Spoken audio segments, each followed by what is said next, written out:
आज पुन्हा दमानिया यांनी पत्रकार परिषद घेत धनंजय मुंडे यांच्यावर गंभीर स्वरूपाचे आरोप केलेले आहेत। अंजली दमानिया यांनी पुन्हा एकदा राज्याचे कृषी मंत्री धनंजय मुंडे यांना मंत्रिमंडळामधनं काढलं जावं अशा स्वरूपाची मागणी केली आहे। जोपर्यंत धनंजय मुंडे हे मंत्रिमंडळामधनं बाहेर पडत नाहीत तोपर्यंत हत्येच्या शोधाला दिशा मिळणार नाही असं दमानिया यांनी म्हटलंय।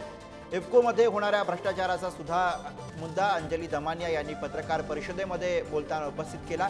कृषी घोटाळा नंबर 2 चा उल्लेख करत यामध्ये धनंजय मुंडे कोणत्याही पद्धतीनं वाचत नाहीत असंही अंजली दमानिया यांनी म्हटलंय।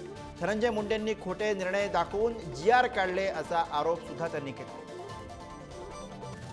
संतोष देशमुखांची जी हत्या झाली त्याच्याबद्दल सगळ्यांना जो आक्रोश आहे आणि त्याच्यात जे आतापर्यंत नीट त्याच्यावर कारवाई होताना आपल्याला जी दिसत नाहीये, अपेक्षित अशी होताना दिसत नाहीये, म्हणूनच मला असं वाटतंय की जोपर्यंत धनंजय मुंडे हे बाहेर पडत नाहीत मंत्रिमंडळातनं तोपर्यंत या पूर्ण हत्येच्या शोधाला नीट दिशा मिळणार नाही।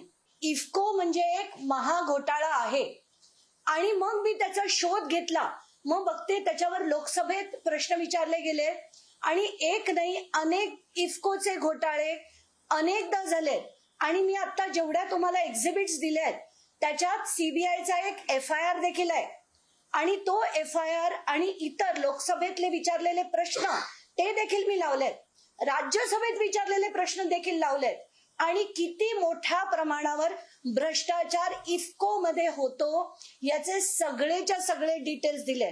अजित पवारांनी आणि मुख्यमंत्र्यांनी आता तरी कारवाई करावी, कारण हे खोटे निर्णय दाखवून मंत्रिमंडळात कॅबिनेट बैठकीत झालेला निर्णय आहे असं सांगून जर जीआर काढला असेल तर हे ऍब्सोल्यूट खोटं आहे।